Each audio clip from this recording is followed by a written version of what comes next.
오늘 제가 가만 보니까 이 커튼을 찾으러 시간이 좀 있어서 한 바퀴를 빙 돌았는데, 이야, 참, 옛날 그 종로 5가가 아니었었어요. 그 꽈배기, 그거 내가 보고 보니 맛도 없는 꽈배기를 그거 먹으려고 그냥 줄을 서가지고 중간에 줄 선 사람 또 중간에 끊고 해서, 야, 앞에 집에 가서 먹는 게 훨씬 맛있는데 왜 저기서가 있는가 하는 생각이 들었어요. 그런데 사람들이 거기 한번 꽂히면 맛이 없어서 그렇게 가는 거예요. 내가 옛날에 저 어릴 때부터 그 골목을 너무나 많이 다녀서 잘 알거든. 야, 그때는 보면은 밥을 어떻게 하느냐면은 밥 한 그릇에 500원을 받았어. 그러니까 밥도 마음대로 먹으려 놓고 반찬을 갖다가 막 산더미처럼 이렇게 싸놨어.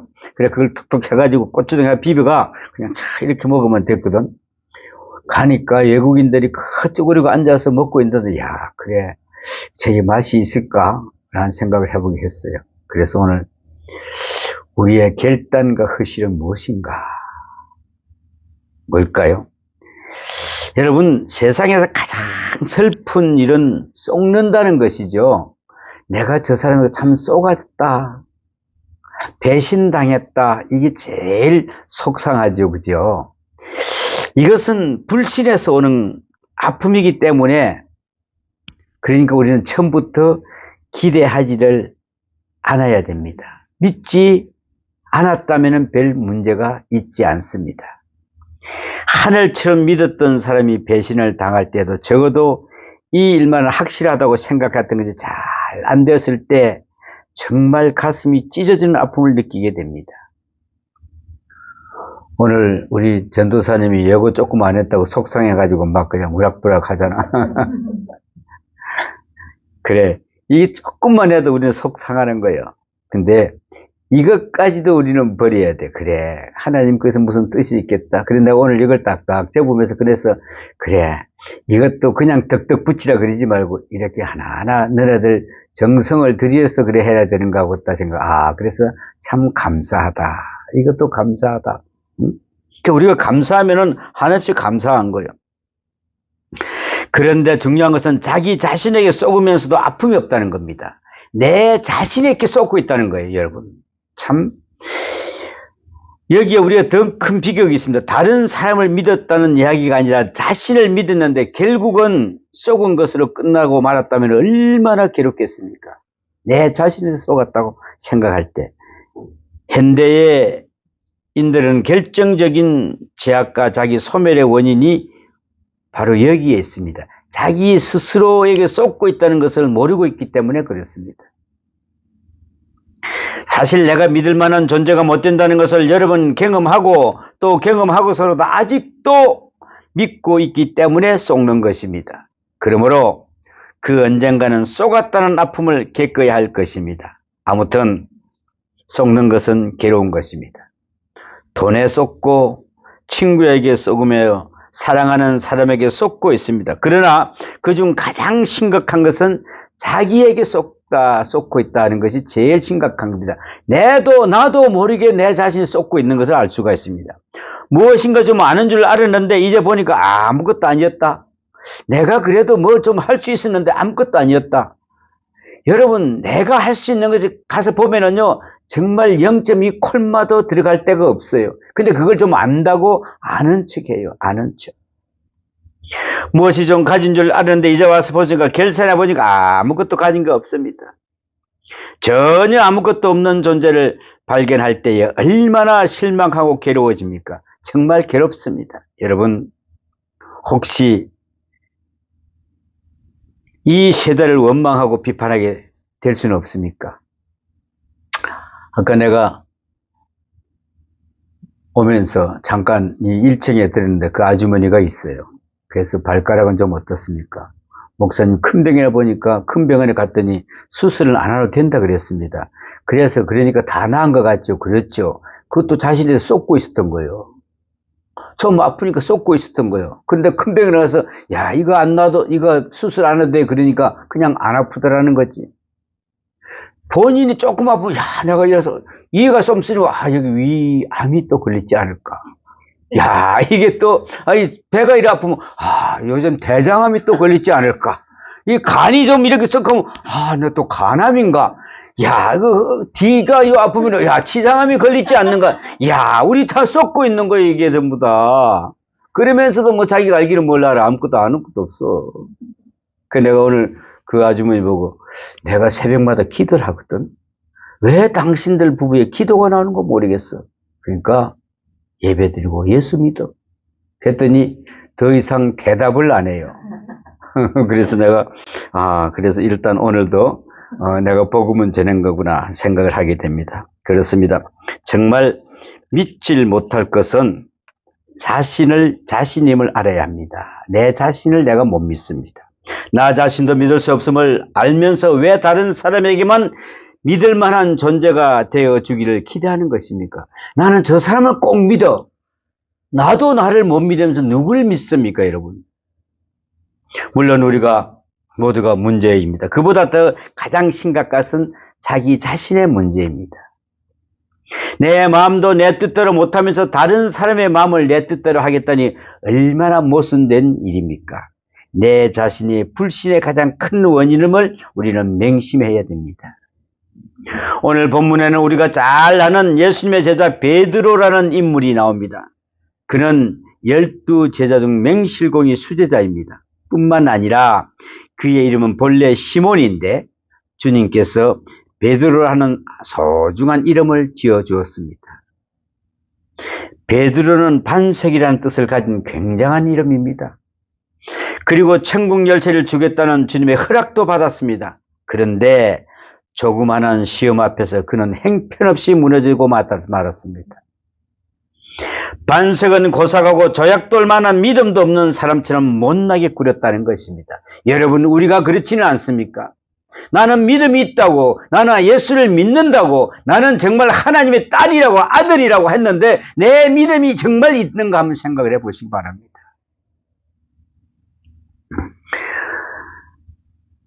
본문에 보면 그는 크게 장담을 하고 있습니다. 뭐라고 하십니까? 마가복음 13장 31절에 보니까 이런 이야기를 하네요. 베드로가 힘있게 말하되 내가 주와 함께 죽을지언정 주를 부인하지 않겠나이다 하고 모든 제도 이와 같이 말하니라. 참, 내가 주와 함께 죽을지언정. 여러분, 이런 맹세를 했어요. 베드로가. 내가 주와 함께 죽을지언정 주를 부인 않겠나이다. 또한 그는 주님께서 겟세마네 동산에서 체포될 때도 칼을 휘두르는 만용을 부린 적이 있었습니다.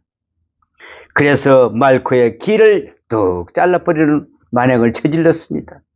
그런데 그랬을 때 예수님은 그 길을 딱 주워다가 탁 붙이는, 그런데 칼은 칼로 망한다고 하신 예수님.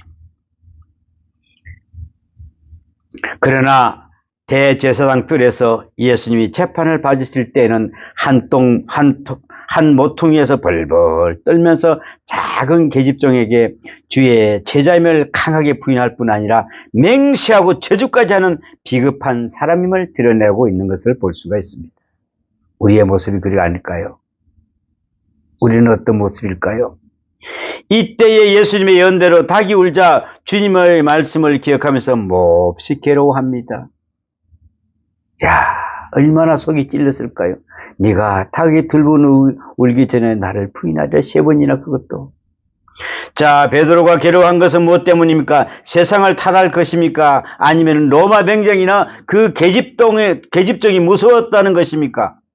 결코 베드로의 괴로움은 자기 자신에게 쏘갔다는 사실입니다, 여러분.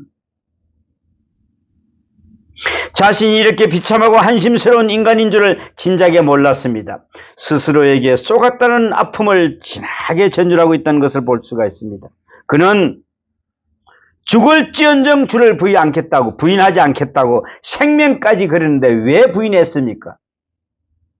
죽을지언정 생명까지 바칠 각오 되어 있는 그에게 어떤 여건이나 환경이 문제될 리가 없지 않습니까? 내 생명을 내놓는데 뭐가 문제가 되겠습니까? 생명을 내가 이 마당에 무슨 다른 이야기가 필요가 하겠습니까, 여러분? 그러나 정말 형편없게도 예수님을 부인하고 말았습니다. 우리가 이런 사람이 아닐까 어떻게 보장을 합니까? 여기에는 말과 생각뿐인 베드로의 맹세의 문제가 있습니다. 본래 큰 소리 하는 사람이 좀 시원치 않죠, 그죠? 큰 소리 뻥뻥 치는 사람이 있어요. 그냥 내가 이거 하면 돼, 이거 할게 하는 사람이 있어요. 하는 건 하나도 없어요. 응? 결심이란 자랑할 만한 것이 못 됩니다. 그런데 베드로는 결심 자체를 자랑했습니다. 또한 이 결심 때문에 문제가 있었습니다. 작은 일에 충성한다는 자세가 아니라 죽을지언정 하며 크게 떠벌려 버렸습니다. 이 큰 소리가 바로 문제였던 것입니다. 옛날 어느 농부가 있었습니다. 그분이 하나님을 아주 사랑했습니다. 정말 사랑한다고 큰 소리 컹컹 쳤습니다. 그는 자기 친구가 이야기하는 도중에 나는 주님을 위해서는 무엇이든 다 할 수 있네, 다 갖다 바칠 수도 있네, 이렇게 고백을 했습니다. 주를 위해서는 어떤 충성도 다 할 것이라고 그렇게 장담을 했습니다. 이때 옆에 있던 친구가 물었습니다. 여보게, 그럼 자네에게 말 20필이 있다면은 2필은 하나님께 바치겠는가? 그랬습니다. 바칠 수 있을까요? 아무렴 11조 못 바치겠는가? 말 20필이 있다면 당연히 2필을 바쳐야지. 그렇지. 그런데 나는 말이 없네. 말이 없어. 그럼 소 10마리가 있다면 1마리를 바치겠는가? 아니, 이 사람은 11조를 안 바칠 수 있겠는가? 10마리라도 바치지 그래. 그러나 나에게는 소가 1마리도 없지 않는가? 그럼 돼지 10마리가 있다면 1마리를 바치겠는가? 그랬습니다. 이때 그 농부는 버럭 역정을 내면서 내가 돼지 10마리가 있는 것을 어떻게 알았지? 하고 물어보더라는 것입니다. 우선 이야기가 있습니다만 현재는 없는 것을 자기가 가지게 되면 바치겠다는 사람이 지금 소유하고 있는 돼지 1마리는 바치지 못한 데서 어디 말이 되겠습니까? 우리의 심정이 이렇습니다. 없는 것은 바치되 큰 소리 빵빵 칩니다. 실질적으로 바치려 그게 아까워서 못 바친다는 것이죠. 그렇답니다. 11조는 1000만 원까지는 그래도 잘 바친답니다. 한 1억 벌리면은. 그런데 한 10억 되면은 1억을 내놔야 되잖아요. 100억 되면은 10억을 내놔야 되잖아요. 그렇죠. 1000억 되면은 얼마? 100억을 내놔야 되는데, 야, 그때부터 점점점 힘들어진다는 거지. 우리가 100원이면 10원 내놓고는 아무것도 아니잖아. 많을수록 점점점 못 해놓다는 것이지. 그러나 이런 모습이 바로 우리의 모습입니다. 내가 누구만큼 부자라면 나도 바치겠다고 장담하는 사람은 하나도 바칠 수 없는 사람입니다. 내가 아무개 같은 입장이라면 충성을 하겠다는 장담도 허술에 지나지 않습니다.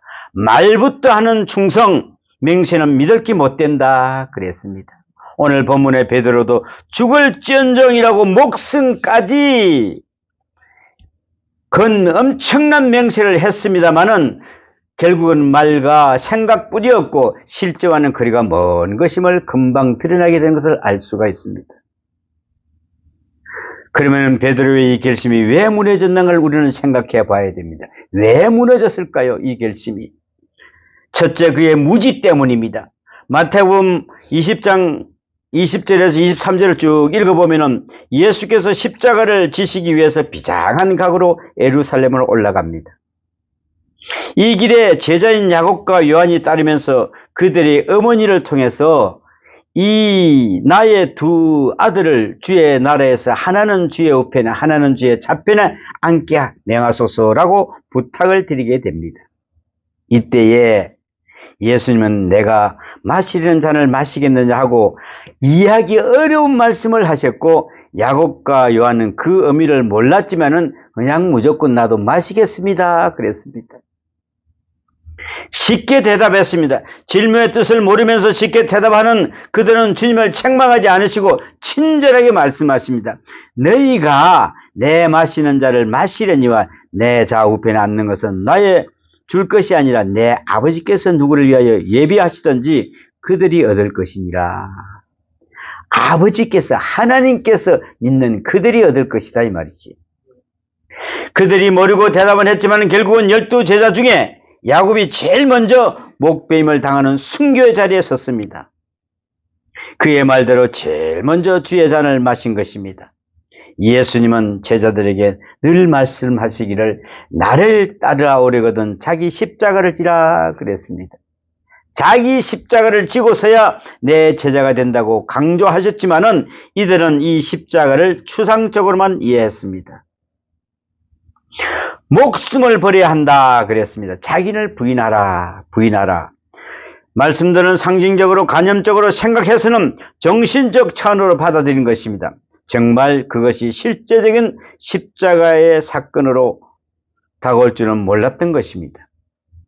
여러분, 예수님의 말씀 한마디 한마디는 추상적이거나 철학적인 이야기가 아니라 문자 그대로임을 우리는 믿어야 합니다.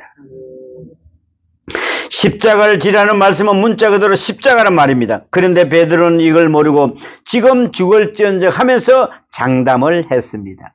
지금 죽을지언정 감정이 그렇다거나 비유나 상징이 아니라 진짜 죽음입니다. 죽음의 말씀 중 한 알의 미랄이 땅에 떨어져 썩어 죽지 않냐면은 열매를 맺을 수 없다는 비유가 있습니다. 이것은 단순한 비유가 아니라 정말로 썩어서 죽어야 열매를 맺는다는 말씀입니다. 그러므로 살아생전에 어떤 큰 소원을 이루리라고는 기대하지 말아야 합니다.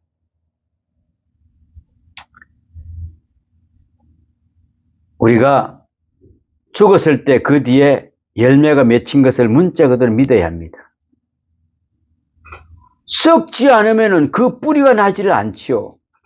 썩지 않으면 그 싹이 나지 않지요.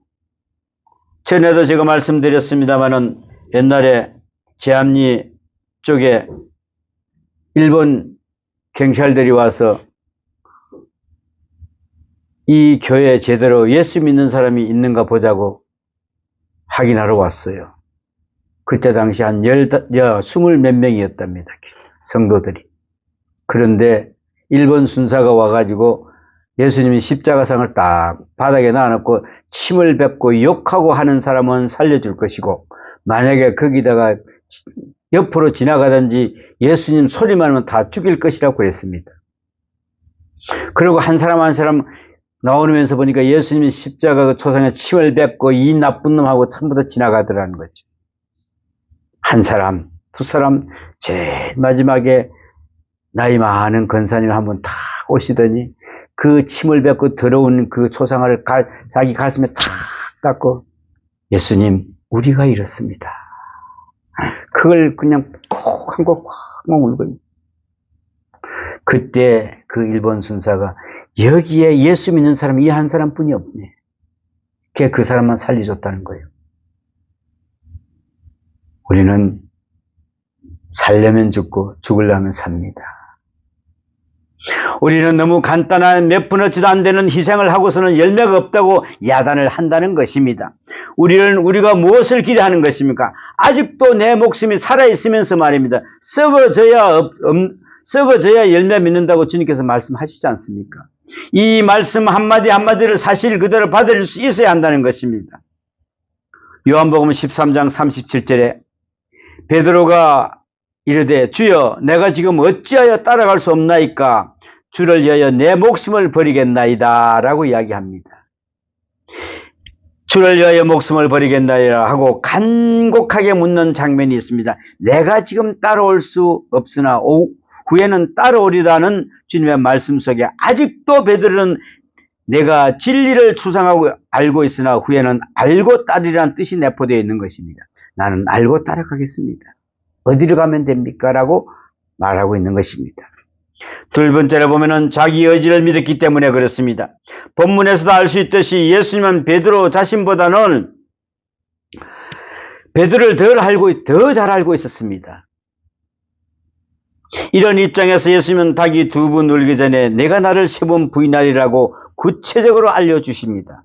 이 정도가 되면은 베드로는 주님께 매달려야지요. 주님, 어찌하면 좋겠습니까? 제가 혹시 배반하면 어떡하겠습니까? 저를 붙들어 주셔야 됩니다. 이런 고백의 기도가 있어야 되는데 이 기도가 없었습니다. 정말 사정해야죠. 주님 말씀대로 단번에 부정하면서 내가 주와 함께 죽을지언정 부인하지 않겠나이다 하고 자신 있게 말하고 있다는 것입니다. 이 대답 속에는 주님은 자기를 아직도 모르고 있다는 뜻이 내포되어 있습니다. 베드로는 자기 의지가 얼마나 강하며 용기 있는 사람인가를 한번 보여주겠다는 생각이 강했던 것 같습니다. 이 얼마나 어리석은 짓입니까, 여러분? 자기를 믿는 자기 우상에 빠졌습니다. 자기의 의지만을 믿는 죄를 저지르고 만 것입니다. 스스로 자기 약함을 알면서도 시인하지 않고 할 수 있다는 자기 의지를 믿으려고 하는 베드로. 혹시 우리는 그러지 않습니까? 내가 조금 실력 있다고, 조금 아는 거 있다고. 여러분, 이거 주님 앞에 무조건 내놓아서 깨부셔야 됩니다. 정말 우리 속에 있는 견고한 진을 완전히 깨부셔야 됩니다. 세 번째로 베드로는 자신과 다른 사람을 비교했습니다. 오늘 본문에서 뭐라 그럽니까? 다 나를 버린다고 하신 주님의 말씀에 대해 베드로는 다 버릴지라도 나는 그렇지 아니하겠나라고 자기를 특별시 내지 별개시를 별개적으로 내세우고 있습니다. 다른 사람은 몰라도 자기는 주를 부인하지 않겠다는 생각은 아주 잘못된 발상입니다, 여러분. 다른 사람의 의지는 가소평가하고 자기에 대해서는 과대평가했습니다. 남보다 특별히 잘났다고 말하는 사람은 되게 못난 사람들입니다. 못났으니까 잘났다고 그러죠. 잘난 사람은 절대 잘났다 안 그럽니다. 여자들도 예쁜 여자들 내 잘났다고 하는 사람이 하나도 없어요. 응? 베드로가 나만은 부인하지 않겠다고 하더니 사실은 베드로 혼자 부인하고 말았습니다. 그렇죠? 나는 부인 안 하겠대요. 여러분, 우리가 이런 성도들이 되면 안 됩니다. 주님, 저는 부인할 수뿐이 없습니다.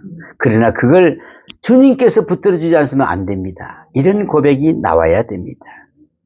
가장 강하다고 뽐내더니 가장 비참한 사람으로 전락하고 만 것입니다. 다른 사람이 다 넘어지면 나도 넘어질 수 있다는 것을 우리는 생각해야 됩니다.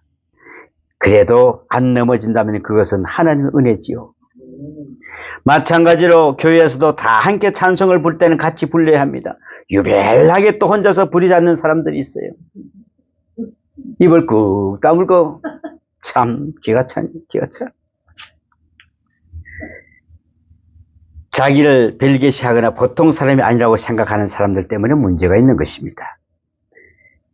민주화라는 것이 무엇입니까? 다수 중에 나 하나이니까 유별나게 생각하지 말라는 그런 뜻입니다.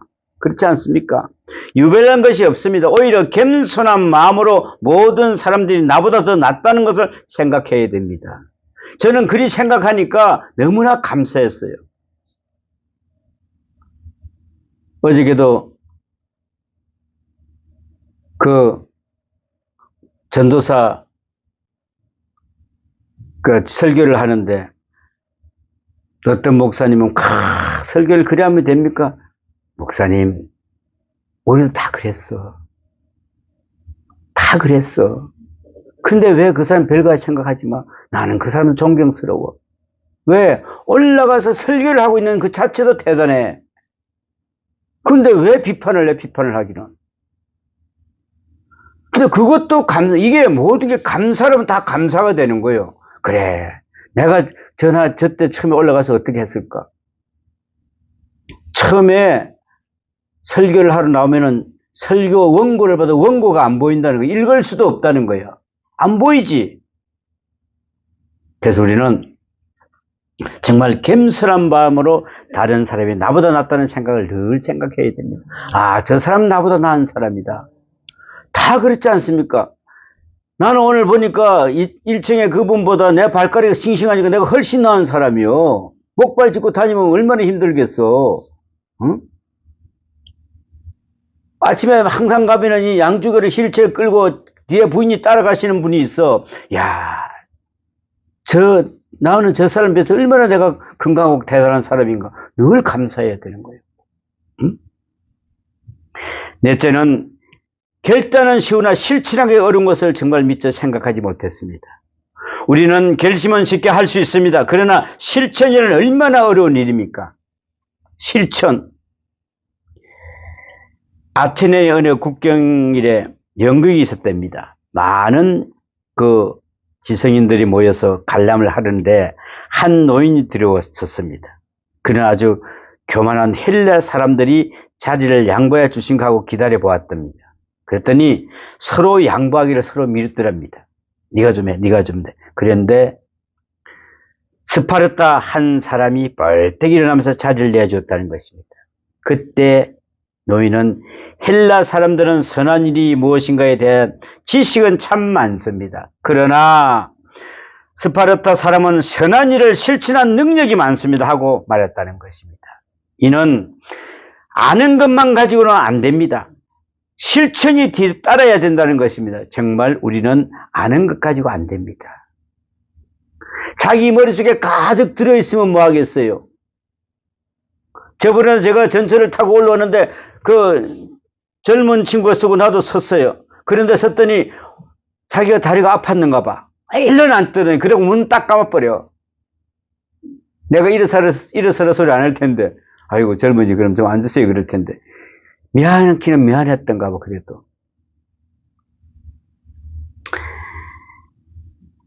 어느 청교도 교인이 아주 큰 부자였답니다.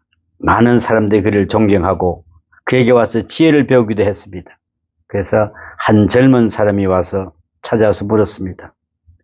당신은 아주 큰 부자로서 많은 사람들이 존경을 받는데 그 비결이 무엇입니까? 라고 물어봤습니다.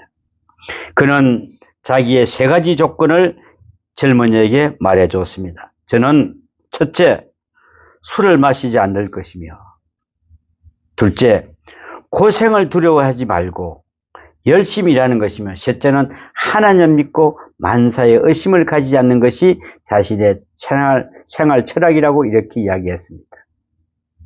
너무 평범하지 않습니까? 술 안 먹고, 술 안 먹으면 되지 뭐. 그래, 고생하는 거 열심히 일하면 되지 뭐. 셋째, 하나님 믿고 나도 하나님 믿는데 의심하지 않고 사는데, 젊은이는 뭐라고 이야기하면 당신이 하는 것은 누구라도 다 아는 내용 아닙니까? 응? 누가 그런 것을 모릅니까? 하고 뭐 좀 특별한 대답이 없느냐 식으로 되물었어요. 뭐 좀 특별한 거 당신이 있을 거 아니겠어요? 뭐가 있겠어요? 그때 그 부자는 아주 정중하게 말했답니다. 다 알지요. 다 알지요. 그러나 실천하지를 않는 것이요. 그랬습니다.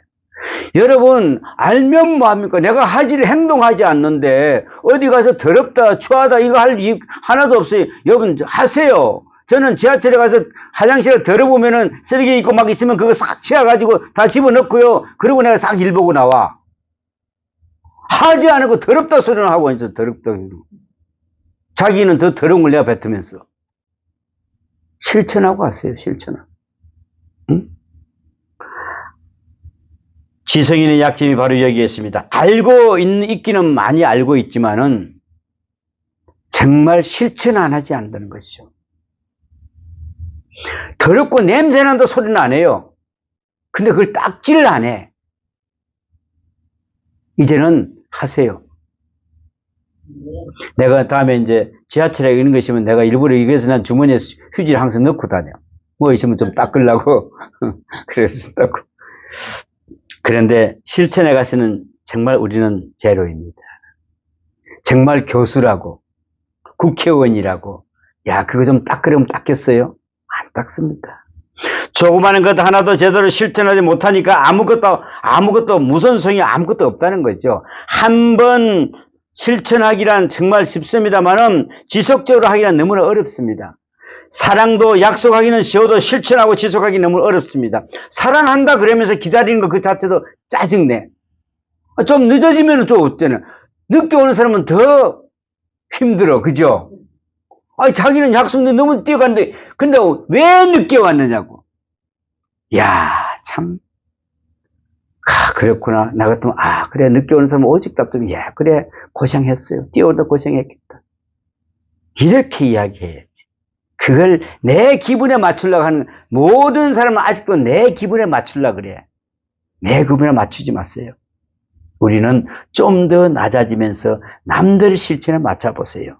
응? 큰 소리치고 장담하고 자랑하고 가시할 것 하나도 없습니다. 여러분, 우리가 결심했습니까? 결심했습니까?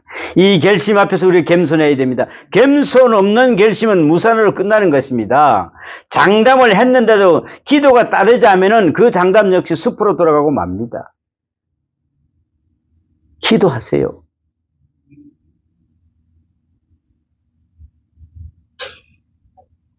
실망할 수 없는 결과만 있을 뿐입니다. 믿음 없는 용기는 거짓입니다. 우리가 믿음이 있으면은요, 모든 것을 하나도 두려움이 없습니다. 이 세상에는.